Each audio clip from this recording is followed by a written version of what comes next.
light, opening the gate for me, so I can see Mr. LRB. Here he is on his golf cart.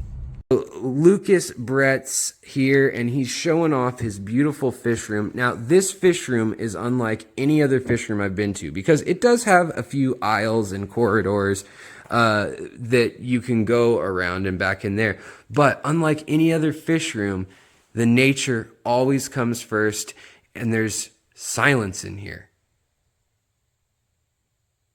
And beautiful fish.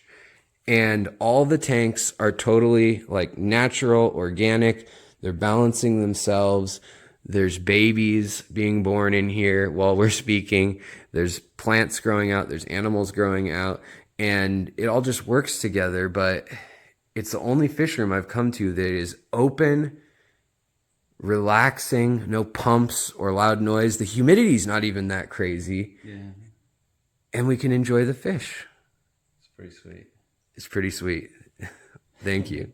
All right, guys, I'm here with none other than Lucas Bretz of LRB Aquatics, and he is going to show us around his fish room, but also he's going to tell us a little bit about the underlying methodology and philosophy behind this incredible place he's going to be building for a decade. So, Lucas, what can you say? What are you trying to do here with all these beautiful natural tanks? Okay, so what I got going on in this fish room, I've been an aquarium hoarder for a long time. Yeah. And one thing I've learned, I've kept CO2 tanks, I kept the Dutch style tanks, the real nice planted tanks, and then, you know, eventually you do all that and then you get into fish breeding. And so I started getting into fish breeding, started doing things out in ponds. Yeah. And that is where I learned a lot about the connection of Mother Nature and really connecting to what's around us and how nature really works and implementing that into the fish room. Right. And I started doing that more and more, and this was in a old fish room that I had in Indianapolis, which this is like the version 2.0. Yeah. And fully new built around more of a low-tech style, which is really great for fish keepers on a budget. Yeah. Everything, like I'm getting my sand from the yard. It requires a little bit of patience, but it's so calming. Like, we're filming, we don't need to be mic'd up, and it's so quiet in here, you could just relax and enjoy what you've built. It's really different. Yeah, it's peaceful, very zen, and that's what this hobby is about, is having that calmness, that connection without all the fuss. And the thing about these kind of systems is being natural. Like, they don't look good now. I can make these tanks look good by pulling algae, getting plants in there and other stuff like that. But when it comes to breeding, it's a quick step from, you know, that to that. It's just a few days of sunlight, really. Right, but when it comes to breeding, the algae is actually more beneficial to microfauna. So if you have levels of food, like an eco web of certain microfaunas at different types, you can put your fry in there, and then they naturally raise up. Yeah. Now, I do put food in there to where the microorganisms will eat up some of the food if the fish can't, and then the fish will eat those organisms. Right, and it's interesting, too. You know, I've learned through just trial and error, too. You can learn about your tank through the algae. You can monitor your nitrates, your basic nutrients. You can monitor like your snails. I mean, it's all indicators, just like a snail shell can tell you your TDS somewhat. And I love the idea of using these simple natural things rather than, say, a chemical reagent in a test kit. That's fine to double check with, but just being able to feel the space and the tank and read it is really cool. And without so many different variables, you can really hone in what is going on, I feel like, with this style of tank. Well, yeah, I mean, sometimes. Mother Nature is very tricky on certain things where you can think it's one thing and really we not even be close to knowing what really is the true reaction to what's putting this and that together, the magic that happens from it. Right. There's always the element of magic. Right. And that's the essence of Mother Nature, you know. That's what's been happening for eons. So when we think about aquariums, often as humans, we breathe air, so we feel like we've got to make this bubbling stew of a tank, which isn't good, especially if you have a lot of flow. Some fish do not like being on a treadmill all the time. It's hard on them. People don't realize that. Yeah, unless you have like salmon or trout that you need cold water that's oxygenated. These tropical species really come from that flooded forests that really don't move that fast. Yeah, like sometimes they get in that water, but for the most of the day, they're hanging out in like the cubby hole that's more calm. And the thing about fish behaviors too, oh my God, the change of fish behaviors and colors when it comes to keeping them in these more natural habitats, it is actually makes a huge difference. Well, and it makes sense. I mean, other than the microfauna where you got seed shrimp or daphnia and algae and even cyanobacteria, fungi, all the stuff that's in our tanks that some people think is dirty.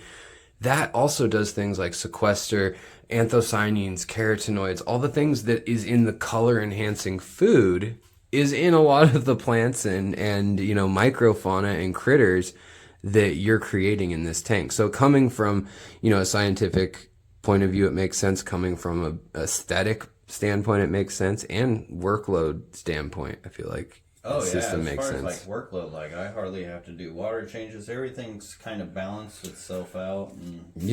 And usually when you set up one of these kind of systems, the first month you may get some algae growth, but if you do your water changes, which I have not been doing, you got a lot of building going on. You can maintain the algae and some of the more unsightly things. Like you could scrape the glass. Sure. I just haven't done that since I'm still building this whole fish room up. I don't have the time to. And they're healthy. The nitrates are probably near zero or low. Oh, well, I actually dose nitrates into my aquarium, to feed the plants. So then they need excess then in that case. Awesome. Well, let's take a look around and you can show us just some of the cool stuff you're working on here. We can do that. And with the condition a lot of these tanks are in, now this isn't how it has to look. You can grow a lot of those nice plants.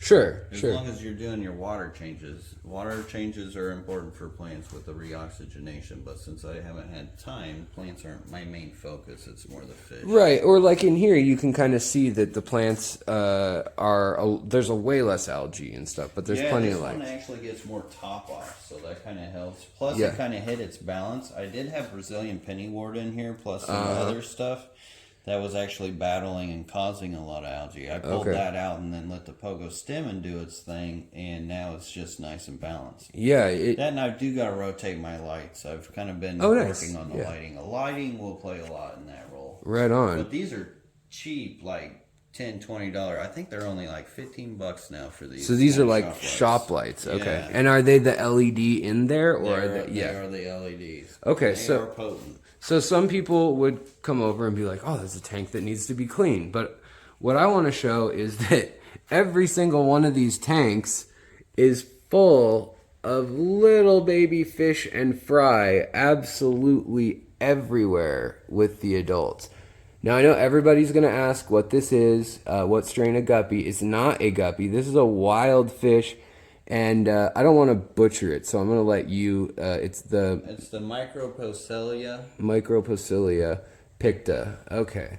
Which it goes by sometimes the fire guppy or swamp guppy, but this is one of the most beautiful wild Pocilias out there. Such a cool fish. But I've actually got another Micropocilia in here. Really? Yeah. Nice. Yeah. So... very cool though this is very close. This is a very close, water too to what they like. They like the harder water with some plants. Oh wow, are those like a platinum version? Yeah, they got like a blue version. Wow, I see the blue. Yeah, there we go. It's showing up on the camera. Wow. So that's the same fish. Are those males? No, it's a different Micropocilia. I can't remember what the very nice other name is. Very cool live bear. Very cool. There's so many live bears that used to be in the hobby or kind of came into the hobby and then left, and I wish we'd bring them back. So I'm so glad to see you breeding stuff like this. All right, so the next thing that's really obvious because it's awesome is this giant pond or pool in the middle of I mean, towers of beautiful tanks. So what's going on here? Like, what is this? So this is kind of my hodgepodge.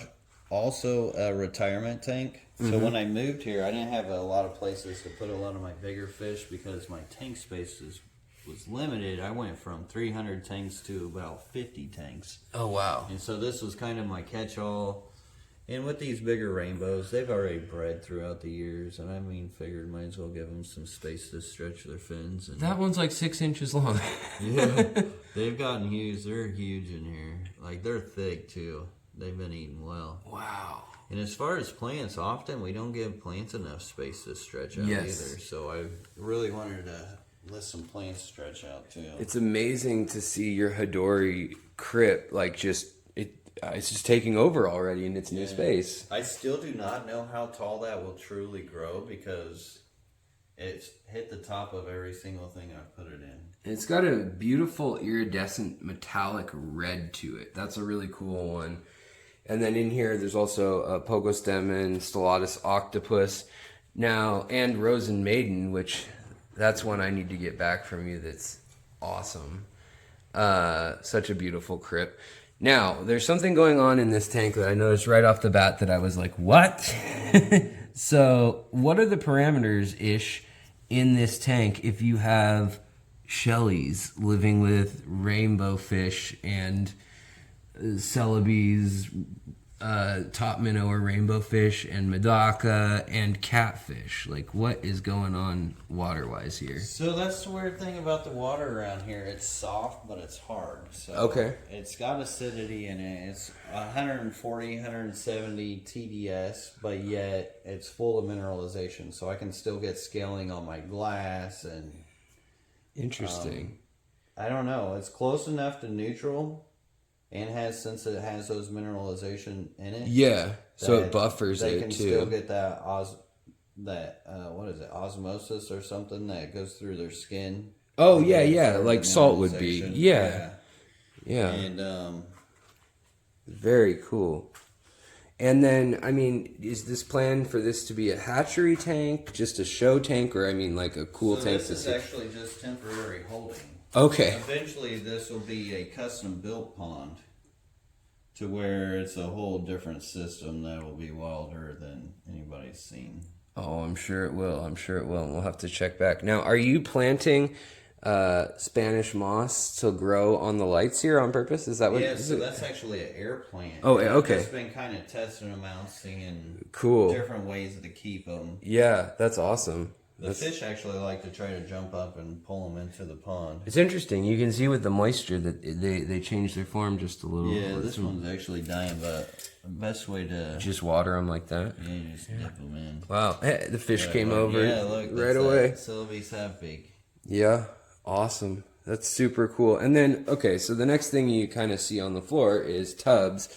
And I see different sizes. I see shrimp. I see Medaka rice fish. I see... That's actually a Celebes half-beak, baby. Oh, it's Celebes half-beak. Okay. Yeah, tiny one. So are these the babies of the parent or the parents that are sitting right there? Yeah, so what I'll do is I'll go through here at night with a flashlight and look through the plants and... So the babies were just hiding in here? Yep, trying to look like a leaf. Wow. So they survive all those rainbow fish, the Medaka. You got the platinum Medaka in there. Yeah. Very cool. And then, is this which crypt is this? That's very cool. That is a Momonite crypt. That's a rare crypt. Yeah. People don't normally sell it. It's a bigger. Yeah, it's big leafed. Very cool. Yeah, and it'll get some nice colors too. You see how it's got some veining going. Yeah, definitely. And again, you like those ones like I do that have kind of a shimmer to them, you know. Yeah, the color too. Yeah. Plus and then you get a little yellow over there. Very cool. Very cool. So beautiful platinum Medaka spawning and living grow out tank too. So do you differentiate a grow out tank versus a spawn tank always, or sometimes you just colony breed here? Well, it all depends on the fish, really. Okay. But I do try to differentiate different tanks as far as what they're going to do for me. Right. Okay. And I try to section and compartmentalize. Yeah. Compartmentalize. Yeah, compartmentalize it. Yeah. Well, this is just a really, I mean, it's a simple aquascape with the lilies, but it looks really cool. It's almost like upside down or ghostly or What's crazy something. about this lily is it's actually grown into a mat. Like this is Right. turned to a huge just mat. Yeah. Like they are loaded on top. Like And I it's bet the getting babies, thick. I bet the babies can live in there pretty easily too, Oh right? yeah. So, But these guys, I don't know if they colony breed in here. These were all ones that I bred out and raised up. very cool. So, another really neat tank that we gotta check out next is the rope fish tank. Now, rope fish are bizarre. I mean, what planet did these things come from? I don't know, but I love them, and I can't wait to get them off the ground here. They do not belong on the ground. They belong in front of my view to just watch. Very And cool. I do plan on breeding them in... Which rainbow's that in there?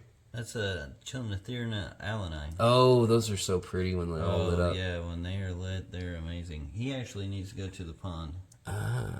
So, rope fish, these are African? Yeah, Yeah? And they live in like the marshes and swamps, right? correct. So you're replicating that, I take it? Yeah, Yeah. they love to have... Anytime you can get top coverage on Yeah. aquarium, it makes a fish feel more comfortable. And that's what it's about. No If- predators, when you're- sure. Yeah, if you're really trying to breed a fish, it's all about comfortability.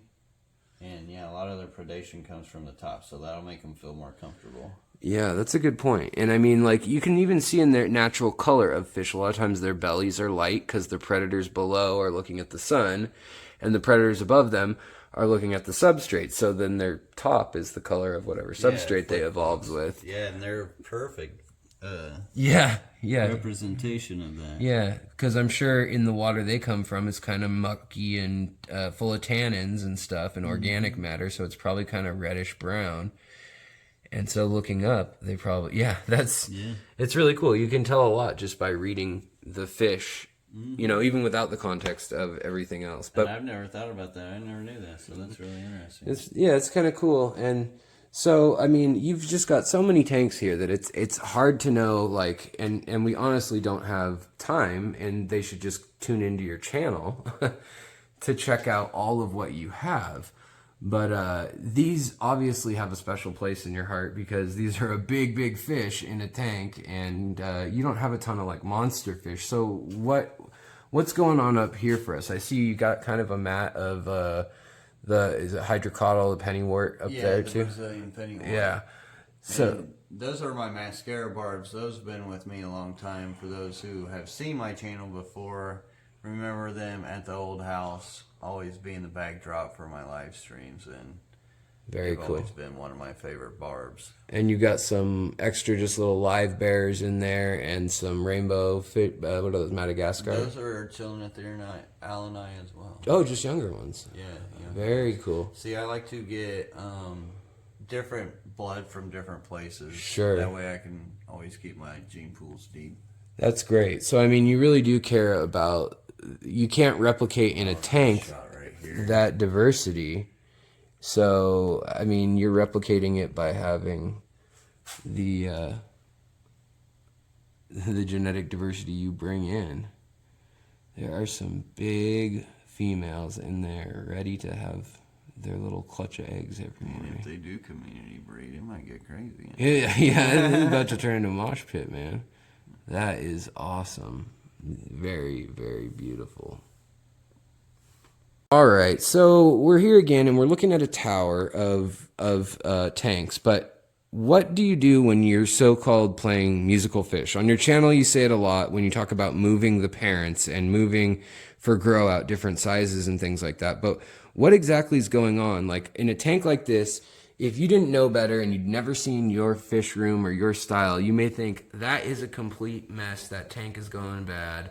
But really, it is absolutely full of babies eating all sorts of little microorganisms and nutrients, just like in the wild. Like, you guys watch my videos from Florida that are caught outside, or even Washington State, and you'll see the warmer the place is, the more crazy all the algae and microfauna and plants and all of this stuff gets, and it's good for them. So with that being said, what is your system once you've got the babies going in one tank? Like, what is this musical fish thing you say? So it really stemmed from trying to breed really hard to breed fish, like fish that aren't normally bred. Sure. And just thinking about the fish and getting back into nature once again is connecting to nature. So what I'll do with my system, since they are directed towards that way, is I'll take a breeding group or a pair of fish and then put them in one of these natural types of systems. Okay. And then I will move them. I'll flip-flop them like I had a pair of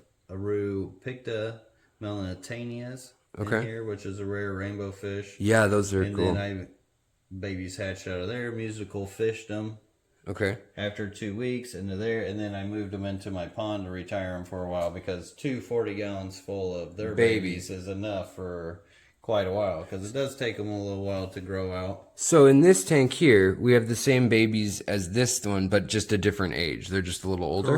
Correct. There's about 2-3 week difference between the two. All right, so I've seen a lot of people's fish rooms where they talk about, man, there are a lot of babies in here. Yeah, it's loaded. Especially since it's such a big tank. I mean, sometimes you struggle to find a baby in like a 20 or 30 gallon tank. This, they're just everywhere. Right. And the thing is... and some are big and some are... You can get away with that many fish in here because of all that microfauna and stuff. Yeah. Instead of like some tanks, if you have little fish in a big tank, it could be hard to feed them. But in here, that's not such a problem. Right. So that was going to be my next question is, I've been to other quote-unquote master breeders, other champion breeders, different, you know, whatever it may be. And they usually have like 15 brine shrimp blenders going all the time and stuff like that. So what's your method to feed babies? I just use my tetracolor tropical granules and mush them in here. I'll actually give you an example. That sounds pretty easy. I mean, so he's basically taking the food, which also produces nitrates and phosphates that the plants will need. So it feeds this whole ecosystem. And you're just, you can show how I just mush it up in my fingers like this. So, okay. Which it becomes little dustings. Sure. So the babies can eat that. Yeah. And what doesn't get eaten gets eaten by the microorganisms like Infusoria, Cyclops, Paramecium, detritus worms. Daphnia, all this stuff. Daphnia is more of a column breeder. Sure. But even that algae will help. Like green water algae and other stuff will eat off of the food as well. Yeah, sure, because it's got phosphates and it's got nitrogen and everything in it. It works as a full cycle. Very cool. And I was going to show them because it may not be super apparent in that tank, but over here you can see that in the substrate he's got some really unique microfauna. You may not be able to make out what they are, but you can bet whatever these little sand fleas or water like little what ostracods or microcrustaceans, whatever they are, you can bet that the fish love them. And that one's actually kind of a newer one to my systems because this was seeing that I was using from a wet area of my yard. Okay, so you're experimenting here too. So some is the darker tailings kind of sand with organics in it, some of the white stuff, and some of it's in between, and then I mean you just kind of keep track of that as you're doing it because like you're so intimate with this space by being the one who built it. Where? Okay. Yeah. So I mean, I can see also that you're growing out a lot of live bears in here, a lot of rainbows, and just beautiful looking fish. But what's your ultimate plan or goal for this space in the next year? I mean, I know you have enough projects you could build forever, but what would you like to see going on in here in the next year? So I would like to complete this space, which over there I'm going to build a huge fry rack that's going to make that look like child's play over there. And this is going to be my whole shrimp central. This will be more grow out and then play area. So you're going to have a stack of shrimp tanks, 1, 2, 3, 4, 5 across, and 5 tall at least? 4 tall. 4 tall, okay. Yeah, so there'll be 520 on each side. Wow. And that's all going to be shrimp? Yeah. Okay. And the fronts will be shrimp. And the fronts will be shrimp. And I may be able to fit this back there after I build the custom 16-foot fry sump dealio. Yeah, so the audience hasn't been let in on what I have, which is all these grandiose projects. Yeah. And I mean, you could open up a general contracting gig, I mean, just to hire yourself. Well, I actually used to do general contracting, so I mean, yeah, all kind of plays in. I've had yeah, project cleaning classes, all that kind of stuff, degree in graphic design. Right, I forgot about that part. Everything's done in design. Very cool. And after having experience of visiting so many fish rooms, yeah, and also running one with 300 plus tanks myself, right. Now I get to take all that knowledge and really organize things to make it more proficient. Yeah. Without having all the hardship of maintenance and just like making it feel like you're a slave to it, but to be able to enjoy it at a massive scale. Right. And I don't know if people can see it, but when I step back here, I mean, it is an incredible view that he can see these big tanks, the rope fish, the rice fish, the barbs, his big pond. He told me he's got plans for building this whole other giant pond setup and fry setup with that. I mean, and continuing back into here and up. I mean, he's got a lot of plans, folks. So check out his channel. And where can folks find you once again if they don't know already? So I am mostly on YouTube. That's where I do most of my updated kind of stuff. And LRB Aquatics is my channel, the aquarium hoarder. Yeah, and if they wanted to buy some of your plants or some of the fish that you breed here, where could they go to do so? LRBAquatics.com. LRBAquatics.com. And I gotta say something before we end this too. Yeah. Like when it comes to having Alex here, it's a treat for me because I remember when Alex was first starting off and just watching his videos, and he was just a plethora of knowledge, like the tanks. Like nobody else is doing like the history of like what's really going on with our aquariums like you do. Like well, thanks. You're a one of a kind in our network of our fish community. So thank you. Really awesome to have you here. And not to mention, he did my artwork for me too. So we have a big relationship in that, and it's some of the coolest pieces. I love his art. I have to say, like, it's interesting in that, like, this is all coming full circle in me getting to come down here. And I'm glad, I mean, I'm sad I didn't get to see your house in Indiana, but I'm glad that this is the image I got to see. Yeah. Because, like, I didn't go to school for graphic design. That's something where I taught myself and tried to learn myself. You went to school for it, and then yet, like, I feel like we kind of flipped like yin and yang almost in so many facets of life and what we're doing with tanks, and it's just... That's kind of funny, yeah. When you say that, because... Yeah, archaeology is what I did. So, like, playing with stones and rocks to figure out history, like you're sifting through your layers and, you know, playing with chemicals. That's what I learned officially. You want to see a crazy rock? Yes. So let's end it on a note of checking out a crazy rock in a crazy fish room. Seems fitting. Holy smokes. So this rock, billions of years old.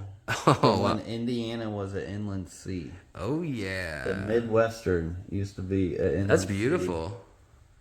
And I found that in my creek as a kid. That's really cool. So I may have not had classes in archaeology, but I've always had that in my blood. Yeah.